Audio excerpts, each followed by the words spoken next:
Hello friends, मेरे diesel classes में आप लोग का बहुत बहुत फिर से नए सेशन में स्वागत करता हूं। तो हम छत्तीसगढ़ की नदियों के बारे में पढ़ रहे थे, छत्तीसगढ़ की जलप्रपात के बारे में पढ़ रहे थे, कौन से ज़िला में, कौन से संभाग में कौन से वाटरफॉल नदियाँ वगैरह पाई जाती है, कौन से नदियों के किनारे कौन से तट पे जो है शहर बसा है। उन सभी के एग्ज़ाम में जो है हम जो है छत्तीसगढ़ पीएससी के लिए, चाहे प्री हो चाहे मेंस हो, पुलिस के लिए तैयारी कर रहे हों, छात्रावास अधीक्षक, प्रयोगशाला, मतलब सभी एग्जाम में जो है छत्तीसगढ़ से मान्य धन आपसे पूछा जाएगा। ये हमारा थर्ड पार्ट है, छत्तीसगढ़ नदियों के बारे में पढ़ा रहा हूँ मैं।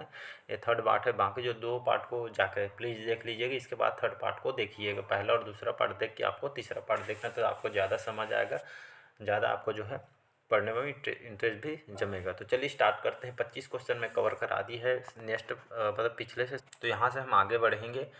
तो चलिए स्टार्ट करते हैं सेशन को। पहले बार आए तो चैनल को सब्सक्राइब करके रख लीजिए ताकि नोटिफिकेशन आप तक पहुंच पाए। तो पाना बरस जो है आपका अम्बागढ़ राजनांदगांव में है। तो यहाँ से जो है किस नदी का उद्गम स्थल है? हसदो नदी, सबरी नदी, शिवनाथ नदी या अर्पण? तो इसका जो करेक्ट आंसर हो जाएगा सी ऑप्शन हो जाएगा यहाँ पे करेक्ट। तो याद रखिएगा, जो शिवनाथ नदी है इसका उद्गम पानाबरस पहाड़ी अम्बागढ़ चौकी, कौन सी जिला? राजनांदगांव जिला, यहाँ से इसका उद्गम होता है। इसका जो है विसर्जन कहाँ पे होता है? तो शिवरी नारायण के जो निकट है महानदी, सभी जानते होंगे महानदी को, तो यहाँ पे जो है इसका विसर्जन हो जाता है शिवनाथ नदी का। अगर कुल लंबाई की बात करूँ तो 290 किलोमीटर इसकी कुल लंबाई है। छत्तीसगढ़ में बहने वाली सबसे लंबी नदी कौन सी नदी है? तो आंसर शिवनाथ लगाइएगा। छत्तीसगढ़ की सबसे लंबी नदी महानदी है, तो इसको भी याद रखिएगा। इसका जो प्रवाह क्षेत्र पे कौन कौन से शहर हैं, जैसे राजनांदगांव, दुर्ग, बेमेतरा, मुंगेली, बिलासपुर, बलौदाबाजार, इन क्षेत्रों में इसका जो है प्रवाह क्षेत्र है। लगभग 7 जिलों से होकर बहने वाली नदी शिवनाथ नदी, मतलब प्रवाह होता है, फ्लो होता है।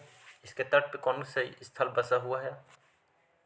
तो ये जो आपका दुर्ग शहर है, दुर्ग के साथ साथ नांदघाट, बेमेतरा, मतकूद्वीप मुंगेली जिला में है। और आपका जो बलौदा बाजार है ये जो है शिवनाथ नदी के तट पे बसे हुए शहर हैं। इसकी सहायक नदी कौन कौन सी हैं? तो हाप, मनियारी, अरपा, लीलागढ़, आमनेर, सकरी, ये सभी जो है इसकी प्रमुख सहायक नदी हैं, तो इसको याद रखिएगा। इसके ऊपर परियोजना बना है, सुने होंगे मोंगरा बैराज परियोजना। तो मोंगरा बैराज जो परियोजना है कौन से जिला में है? तो ये आपका राजनांदगांव जिला में स्थित है, तो इसको याद रखना है। इसका प्राचीन नाम देखेंगे तो इसको सूनी नदी, याद रखिएगा, सूनी नदी जो है इसका प्राचीन नाम है। इसको शिवा नदी के नाम से भी इसको जाना जाता है। सूनी नदी और शिवा नदी जो है किसके प्राचीन नाम है? तो जो है आपका शिवनाथ नदी का प्राचीन नाम है, तो इसको आपको याद रखना है। नेक्स्ट क्वेश्चन देखते हैं। चलिए अगला क्वेश्चन देखते हैं। यहाँ पे महानदी की सहायक नदी कौन सी नहीं है? 4 ऑप्शन दिए हैं, तो महानदी की कौन सी सहायक नदी नहीं है? तो हसदो नदी, मैनपाट नदी, इब नदी या सबरी नदी? तो इसका जो करेक्ट आंसर हो जाएगा सबरी नदी, इसका करेक्ट आंसर हो जाएगा।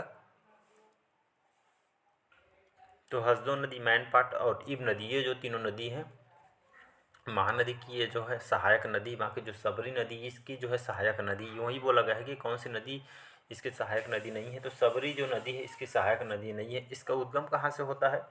तो कोरापुट क्षेत्र जो उड़ीसा से इसका उद्गम होता है। आंध्र प्रदेश के जो कुनावरम के जो समीप गोदावरी नदी में जो है इसका विसर्जन हो जाता है। इसका जो प्राचीन नाम क्या है?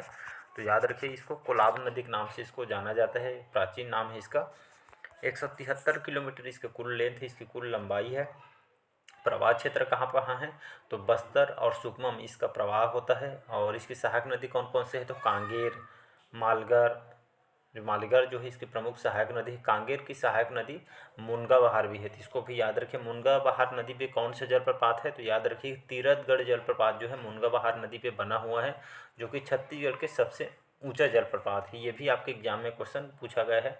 कांगेर नदी में जो है भैंसादरहा नामक जो स्थान पर प्राकृतिक रूप से मगरमच्छ का यहाँ पे संरक्षण किया गया है कांगेर नदी में, तो इसको भी याद रखना है। यहाँ पे छत्तीसगढ़ की दक्षिणी सीमा रेखा ये आपका सबरी नदी बनाती है, तो इसको याद रखिएगा। अगला क्वेश्चन देखते हैं। प्राचीन समय में चित्रोत्पला के नाम से जाने जाने वाली नदी कौन सी है? शिवनाथ नदी, इंद्रावती नदी, महानदी या हस? तो इसका जो करेक्ट आंसर हो जाएगा महानदी। पहला पार्ट जाके देख लीजिएगा, कौन से समय में इसको किस नाम से जाना गया है। तो सभी नदियों के प्राचीन नाम हैं। तो इसी समय प्राचीन समय में है चित्रोत्पला के नाम से जाने जाने वाली नदी कौन सी नदी है, तो ये आपका महानदी है। पहला पार्ट देख लीजिएगा, उस पर जो है महानदी के बारे में पूरा बताया गया है। अगला क्वेश्चन देखते हैं। चलिए अगला क्वेश्चन देखते हैं। किस नदी के रेत में सोना पाया जाता है? ये आपका पीएससी प्रीवियस क्वेश्चन पूछा है व्यापम भी। तो कौन सी नदी के रेत में सोना पाया जाता है? सबरी नदी, इब नदी, हसदो नदी या शिवनाथ? तो इसका जो करेक्ट आंसर हो जाएगा इब नदी, इसका करेक्ट आंसर हो जाएगा। तो इसी नदी के रेत में सोना पाया जाता है। कौन सी नदी? इब नदी में। इब नदी का उद्गम कहाँ से होता है? तो खुर्जा पहाड़ी, याद रखिएगा, खुर्जा पहाड़ी। खुर्जा पहाड़ी जो पंडरापाट जसपुर से ही इसका उद्गम होता है। विसर्जन कहाँ पे होता है? तो संबलपुर, जो सुने होंगे यहाँ पे, उड़ीसा महानदी में जो इसका विसर्जन हो जाता है। इसकी कुल लेंथ कितना है? इसकी लंबाई कितनी है? 202 किलोमीटर इसकी लंबाई है। छत्तीसगढ़ में कितनी बहती है? छत्तीसगढ़ में लगभग 87 जो है किलोमीटर बहती है। टोटल 202 है, तो इसको याद रखिएगा। और इब नदी है, इसका प्रवाह क्षेत्र कहाँ पे है? तो जसपुर जिला, याद रखिए, जसपुर जिला में इसका प्रवाह क्षेत्र है। और इसी नदी के रेत में सोने के कण यहाँ पे पाए जाते हैं। तो घुमावे के क्वेश्चन पूछा जा सकता है, कहीं से पूछे, इब नदी आंसर आपको लगा देना है। अगला क्वेश्चन देखते हैं। अगला क्वेश्चन है, बैलाडीला जो पहाड़ी है, दंतेवाड़ा से निकलने वाली नदी कौन सी है? तो नारंगी नदी, बाघ नदी, कोटरी नदी या सब? तो अभी इसके बारे में आपको बताया हूँ, डी ऑप्शन करेक्ट आंसर हो जाएगा। तो बैलाडीला जो पहाड़ी दंतेवाड़ा से निकलने वाली नदी कौन सी है? तो सबरी नदी है। तो बैलाडीला पहाड़ी से निकलने वाली नदी है सबरी नदी। इसका प्रवाह क्षेत्र कहाँ कहाँ पे है? तो ये आपका बस्तर, सुकमा इसका प्रवाह क्षेत्र है। और इसका कुल लंबाई 173 किलोमीटर अभी जस्ट बताया हूँ। और मुनगाबहार नदी में जो है तीरथगढ़ जलप्रपात आपका बना हुआ है, जो कि छत्तीसगढ़ के सबसे ऊंचा जलप्रपात है, जिसको भी याद रखिएगा। कांगेर, मालेगार इसकी प्रमुख सहायक नदी है सबरी नदी की। अगला क्वेश्चन देखते हैं। अगला क्वेश्चन देखते हैं, हीराकुंड बांध, हीराकुंड जो बांध है किस नदी पे बना हुआ है? शिवनाथ नदी, इंद्रावती नदी, महानदी या सोन नदी? तो ये आपके बहुत सारे अलग अलग एग्जाम में क्वेश्चन रिपीट किया गया है। तो हीराकुंड जो बांध है आपके कहाँ पे है? तो ये आपका संबलपुर उड़ीसा में स्थित है।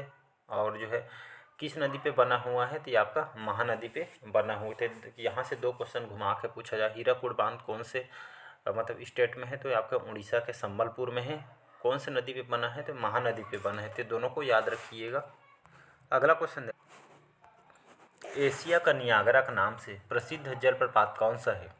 चित्रकूट जलप्रपात, कांगेर धारा, तीरथगढ़ या रानीदा? तो इसका जो करेक्ट आंसर हो जाएगा चित्रकूट जलप्रपात। ये आपका बस्तर में स्थित है, याद रखिएगा। तो बस्तर में और कौन कौन से जो है वाटरफॉल है? तो ये आपका जो है तीरथगढ़ हो गया, कांगेर धारा जलप्रपात, तांबड़ा घूमर मयूरा के नाम से जानते हैं, और आपका चित्रधारा, महादेव घूमर, मड़वा, करंजी, ये सभी जो वाटरफॉल है, जो जलप्रपात है, ये आपके बस्तर में स्थित है। चित्रकूट जलप्रपात की अगर बात करूँ मैं यहाँ पे, इसको एशिया का नियाग्रा के नाम से जाना जाता है। इंद्रावती नदी पे आपका स्थित है, जो कि भारत के सबसे चौड़ा जलप्रपात है। 300 फीट जो है इसकी चौड़ाई है, रट गए होगा, सबसे बड़ा जलप्रपात है। इसी को जो है भारत के नियाग्रा के नाम से जाना जाता है। और मौसम के कारण जो है रंग ये आपका बदलता रहता है। और इसका जो मुख्य स्रोत इंद्रावती नदी है, तो इसको याद रखना है। बहुत अलग अलग एग्जाम में क्वेश्चन ये आपका पूछा हुआ। चलिए अगला क्वेश्चन देखते हैं यहाँ पे, रक्सगंडा जलप्रपात, रक्सगंडा जो जलप्रपात है किस नदी पे स्थित है? ये आपका CGPSC 2005 के पेपर में आया हुआ है। हसदो नदी, खारून नदी, रेंड नदी या इंद्रावती नदी? तो रक्सगंडा जो जलप्रपात है आपका जो है कौन सी नदी पे बना हुआ है? तो ये आपका रिहन नदी, जिसको रेंड नदी भी कहते हैं। तो ऑप्शन में जो रिहन नदी है तो रिहन लगाइएगा, रेंड नदी है तो रेंड नदी लगाइएगा। इसका प्राचीन नाम है रेंड नदी। तो जो भी ऑप्शन रहेगा उसके हिसाब से लगाइएगा। तो जो है रक्सगंडा जलप्रपात है आपका जो है रिहन नदी पे बना है, या इसको रेंड नदी भी कहते हैं। तो इसके ऊपर बना हुआ है रिहन नदी पे, तो इसको आपको याद रखना है। और ये आपका जो है ये जो रक्सगंडा जलप्रपात है आपके कौन से ज़िले में स्थित है? तो ये आपका सूरजपुर में है, याद रखिए कौन से ज़िला? सूरजपुर, सूरजपुर ज़िला में आपका बना हुआ है। और इसके साथ तुर्रा जलप्रपात, तुर्रा जो जलप्रपात ये भी जो है आपका सूरजपुर में स्थित है। तो ये दोनों को याद रखिएगा। अगला क्वेश्चन देखते हैं, रक्सगंडा जलप्रपात कौन से ज़िले में स्थित है? बस्तर, सरगुजा, दंतेवाड़ा या आपके रायपुर में? तो अभी इसको बता दिया हूँ, ये आपका जो है कौन सी ज़िला में स्थित है?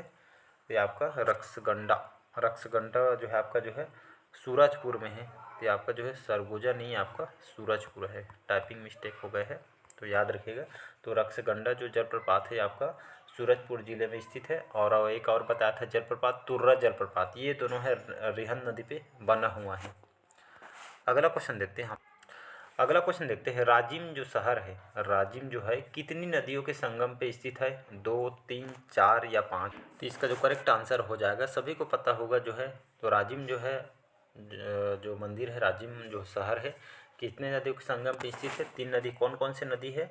तो राजिम जो है गरियाबंद जिले के अंतर्गत आती है, और आपका जो है महानदी, पैरी नदी और सोंढूर नदी, इन तीनों नदियों के संगम पे जो है आपका राजिम शहर बसा हुआ है। हर साल यहाँ पे 15 दिनों का जो मेला का भी आयोजन होता है, तो इसको याद रखिएगा, बी ऑप्शन करेक्ट आंसर हो जाएगा।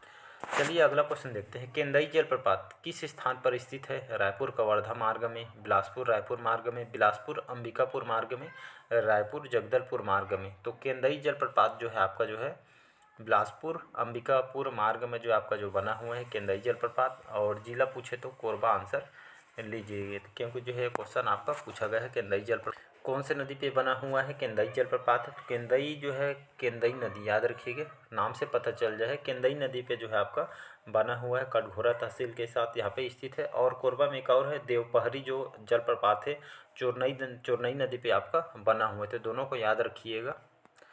चलिए अगला क्वेश्चन देखते हैं यहाँ पे। चलिए अगला क्वेश्चन देखते हैं, रानीदाह जो जलप्रपात है कौन से जिले में स्थित है? जसपुर जिला, दुर्ग जिला, बस्तर जिला या कोरबा जिला? तो इसका जो करेक्ट आंसर हो जाएगा, तो रानीदाह जो जलप्रपात है ये आपका जो है जसपुर जिला में स्थित है। रानीदाह नाम किसके पीछे जो है एक रहस्य भी छुपा हुआ है, ये जो यहाँ की जो एक रानी ने आत्महत्या कर ली थी, इसी के लिए जो इसका नाम जो है रानीदाह जलप्रपात आपका पड़ा हुआ है। इसके साथ यहाँ पे जो है राजपुरी जलप्रपात, दमेरा जलप्रपात, खुड़िया रानी जलप्रपात, ये सभी जो है जलप्रपात यहाँ पे जसपुर जिले में आपका स्थित है। तो खुड़िया रानी को याद रखना है, बहुत इंपॉर्टेंट है आपका। खुड़िया रानी, राजपुरी, खुड़िया रानी, रानीदाह, ये सभी जो जलप्रपात ये आपका जो है यहाँ पे जसपुर जिले में स्थित है। नेक्स्ट क्वेश्चन देखते हैं। अगला क्वेश्चन देखते हैं, जसपुर के निकट एक जलप्रपात का नाम है, वहाँ किसी रानी द्वारा कूदकर आत्महत्या करने के कारण पड़ा है, तो रानी स्वर्ग, रानी समाधि, रानीदाह या रानी दाग? तो इसको अभी जस्ट बताया हूँ, रानीदाह इसका करेक्ट आंसर हो जाएगा। कहाँ पे है? तो आपका जसपुर जिला में है। यही की जो जलप्रपात यहाँ पे जो रानी ने कूदकर आत्महत्या यहाँ पे होने के कारण जो इसको रानीदाह नाम जो है इसको दिया गया है, जसपुर जिला में है। ये आपके पीएससी में क्वेश्चन रिपीट किया गया है। चलिए अगला क्वेश्चन देखते हैं, अमृत धारा जलप्रपात कौन से धारा? अमृत धारा जो जलप्रपात है छत्तीसगढ़ राज्य के कौन से जिले में स्थित है? कोरिया, कवर्धा, जसपुर या सरगुजा जिला? तो अमृत धारा जो जलप्रपात है आपका जो है कोरिया जिला में स्थित है। अमृत धारा जो जलप्रपात जो है आपका कौन से नदी पे बना हुआ है? तो याद रखिएगा हसदेव नदी पे आपका बना हुआ है। इसी के निकट तापसी बाबा का आश्रम है। और कौन कौन से वाटरफॉल हैं? तो अकुरी नारा जलप्रपात जो कि कोरिया के एयर कंडीशनर कहा जाता है, गावार घाट हसदेव नदी पे बना हुआ है, रामदा या रामदाह जो है बनास नदी पे बना हुआ है। तो ये जो है सभी कोरिया का है। अकुरी नाला जो जलप्रपात है जिसे कोरिया का एयर कंडीशनर कहा जाता है, तो इसका ए ऑप्शन करेक्ट आंसर हो जाए। चलिए अगला और लास्ट क्वेश्चन देखते हैं आज का, मनेन्द्रगढ़ तहसील में बरबसपुर के पास स्थित जलप्रपात है अमृतधारा, स्वर्णधारा, दूधधारा या सातधारा? तो इसका जो करेक्ट आंसर हो जाएगा अमृतधारा जो है जलप्रपात, इसका करेक्ट आंसर हो जाएगा। तो मनेन्द्रगढ़ जो तहसील में जो है बरबसपुर के पास जो स्थित जलप्रपात है अमृतधारा जलप्रपात, ये जो है अभी बताया हूँ कोरिया जिला के अंतर्गत आती है। साथ में जो है और बताया था अमृतधारा के साथ अकुरी नारा, गावर घाट, रामदा जो जलप्रपात है, ये सभी जो वाटरफॉल यहाँ पे स्थित है। तो चलिए आज का सेशन आप लोग को कैसे लगा कमेंट करके ज़रूर बताइएगा। पहली बार आए तो चैनल को सब्सक्राइब करके रख लीजिएगा ताकि जो नोटिफिकेशन है आप तक पहुँच पाए। और आज के सेशन हम यहीं तक रखते हैं। अच्छा लगे तो चैनल को जो वीडियो को शेयर कीजिए अपने फ्रेंड सर्कल में। चलिए, थैंक यू।